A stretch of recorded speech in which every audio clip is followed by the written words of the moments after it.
سورۃ المعارج کی آیت نمبر 22۔ الحمدللہ وکفی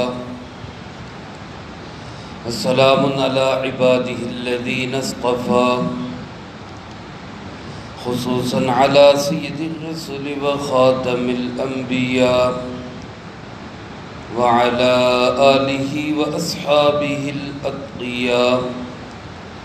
اما بعد فاعوذ باللہ من الشیطان الرجیم، بسم اللہ الرحمن الرحیم۔ الا المصلین الذین هم علی صلاتهم دائمون والذین فی اموالهم حق معلوم للسائل والمحروم والذین یصدقون بیوم الدین والذین هم من عذاب ربهم مشفقون ان عذاب ربهم غیر مأمون۔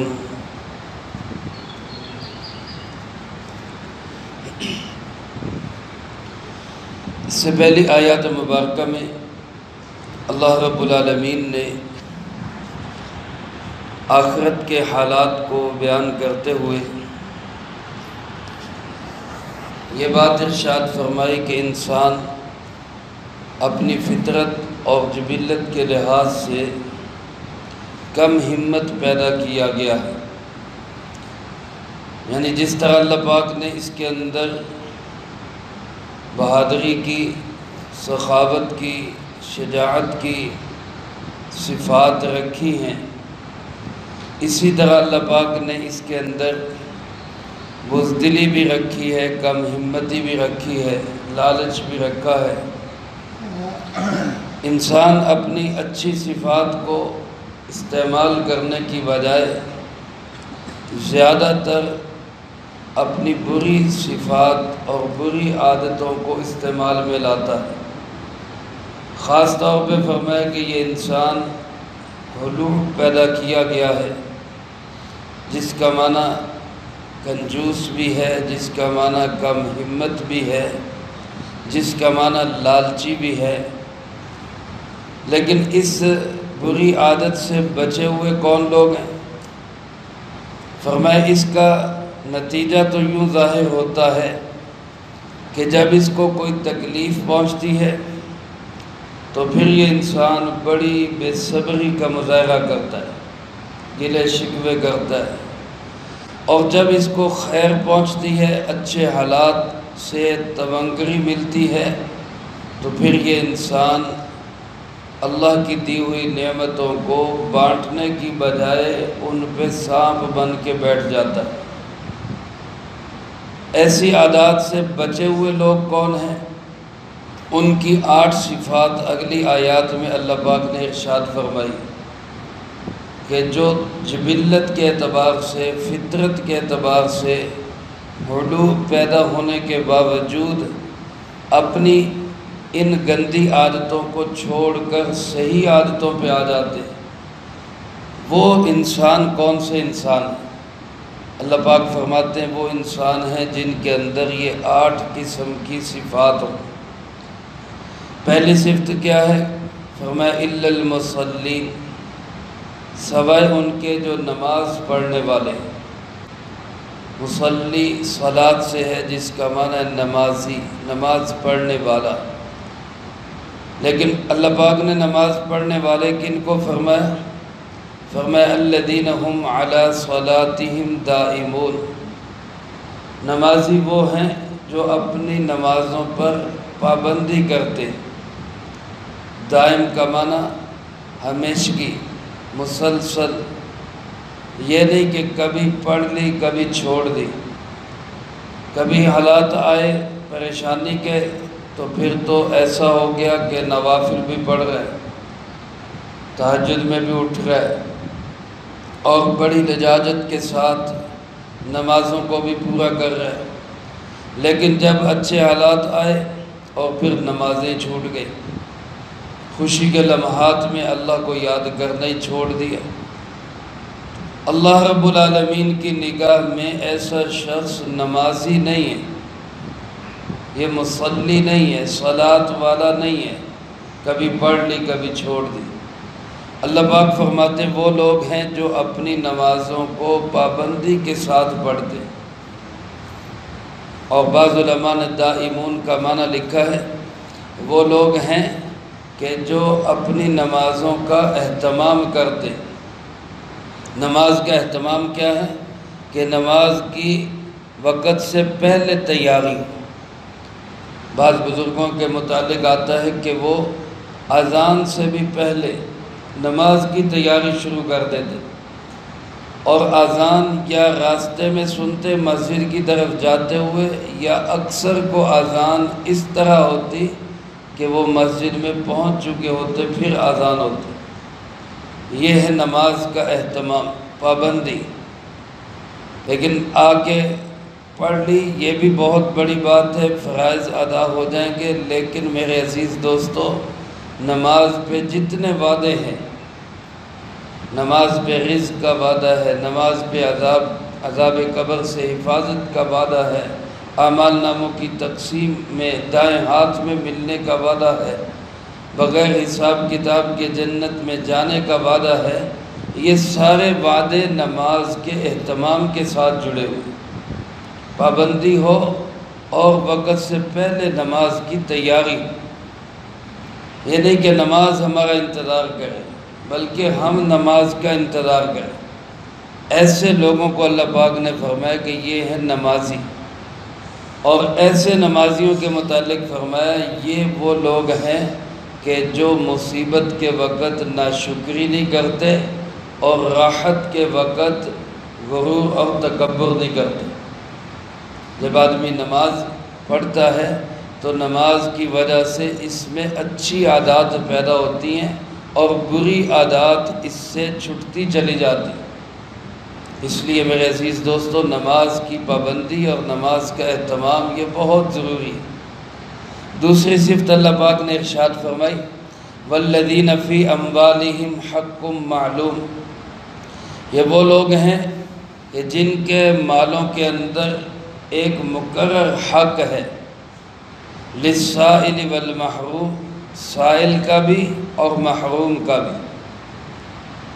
ایک تو یہ بات سمجھ لیں کہ ہمارا مال صرف ہمارا نہیں، اس میں بہت سے لوگوں کا حق ہے، اور اگر ہم کسی کو دیتے ہیں تو ہم اس پہ احسان نہیں کرتے، اس کا حق ادا کریں۔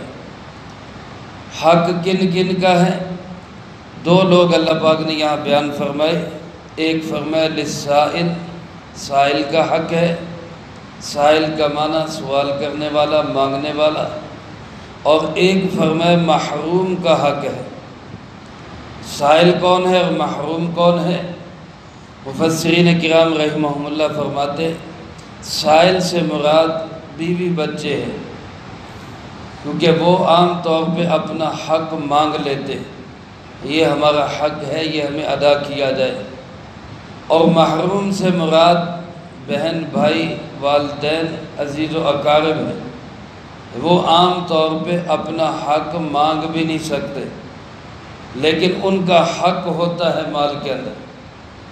تو لہذا خود میری ذمہ داری، ہماری ذمہ داری ہے کہ ہم سائل یعنی اپنے بیوی بچوں کا بھی حق ادا کریں، اور محروم یعنی اپنے بہن، بھائی، عزیز و اقارب کا بھی حق ادا کریں، کسی کے حق میں کوئی کمی نہ آنے دیں۔ یہ ہمارا فرض ہے، ہماری ذمہ داری ہے، اور یہ ان پہ ہمارا احسان نہیں ہوگا بلکہ ان کا حق ہے جس کو ہم ادا کریں۔ رسول اللہ صلی اللہ علیہ وسلم نے اپنے اہل و عیال پہ بھی خرچ کرنے کا بہت ہی زیادہ اس کی فضیلت بیان فرمائی۔ آج کل میرے عزیز دوستو، لوگ دوستوں پہ اور اپنے جو ہے وہ پھونپھا کے لیے، رکھ رکھاؤ کے لیے، اور اپنا نام اور ناک اونچی کرنے کے لیے تو لاکھوں روپیہ لگا دیتے ہیں، لیکن گھر میں بیوی بچوں کو اخراجات، ان کے ضروری اخراجات بھی پورے کرنے کے لیے تیار نہیں ہوتے۔ اور بعض مفسرین کرام رحمہم اللہ نے سائل کا معنی کیا ہے انسان وہ لوگ جو انسان ہیں اور ان کا حق ہے، اس میں میاں بیوی اپنے بیوی بچے بھی داخل ہے، بہن بھائی بھی داخل ہے، کوئی مزدور ملازم ہے وہ بھی اس میں داخل ہے، کوئی بھی شخص جس کا ہمارے ذمہ حق ہے انسان، سائل سے مراد وہ انسان ہے، اور محروم سے مراد وہ جانور ہیں جو انسان نے اپنے گھروں میں رکھے ہوئے۔ اگر گھر کے اندر کوئی جانور پالا ہوا ہے تو اس کا بھی حق ہے۔ اب جانور کو رکھ کے اس کو صحیح خوراک نہیں دیتا، اس کو ٹائم پہ جو ہے اس کی ضروریات پوری نہیں کرتا، تو یہ انسان بھی حق تلفی کرنے والا ہے۔ تو بہرحال کسی کا بھی مال، کسی کا بھی حق ہمارے ذمہ متعلق ہو، وہ خامل ہے تو بیوی، اور بیوی ہے تو خامل، بچے ہیں اور بہن بھائی ہیں، والدین ہیں، عزیز و اقارب ہیں، اسی طرح ہمارا کوئی مزدور، کوئی ملازم ہے۔ رسول اللہ صلی اللہ علیہ وسلم نے ارشاد فرمایا اعطوا الاجیر اجرہ قبل ان یجف عرقہ، مزدور کو اس کی مزدوری اس طرح دو کہ اس کا پسینہ خشک ہونے سے بھی پہلے ادا کر۔ یہ نہیں کہ جناب مزدور مزدوری کر بیٹھا، اب کہتا ہے میں تیرے پیسے تھلے رکھنے۔ یہ ہمارے معاشرے کی خرابیاں ہیں، اللہ ہم سب کو معاف فرمائے۔ تو جس کا ہمارے مال میں حق ہے، انسان کا بھی حق ہے، جانوروں کا بھی ہمارے مال میں حق ہے، اور اگر ہم کسی پہ خرچ کر رہے ہیں تو یہ ہم احسان نہیں کر رہے، بلکہ یہ ہم اس کا حق ادا کر رہے ہیں۔ تو لہذا اللہ پاک فرماتے ہیں یہ جو لوگ ایسے صفات والے ہوں گے کہ جو اپنے مال میں سے جس کا حق ہو وہ ادا کرنے والے ہوں، ایسا انسان کبھی ناشکرا نہیں ہوتا۔ ایسے انسان کو اللہ کبھی مال و دولت دے تو اس میں کبھی تکبر نہیں آتا۔ لہذا ان حالات سے بچنے کے لیے یہ صفت بھی اپنے اندر پیدا کرنے کی ضرورت ہے۔ اور تیسری چیز فرمایا والذین یصدقون بیوم الدین، وہ لوگ جو انصاف کے دن کی تصدیق کرتے ہیں۔ یہ تو اس صورت کا مرکزی موضوع ہے، آخرت کی فکر اور آخرت پہ ایمان اور یقین۔ کتنے لوگ اس زمانے میں بھی تھے، آج بھی ہیں، جو مرنے کے بعد کی زندگی کو تسلیم ہی نہیں کرتے، اس کی تصدیق ہی نہیں کرتے۔ تو جو لوگ مرنے کے بعد زندگی کو مانتے ہی نہیں، ان کو حساب کتاب کا کیا ڈر؟ ان کو کسی کے ساتھ وہ لین دین میں کمی بیشی ہو جائے اس کا کیا ڈر؟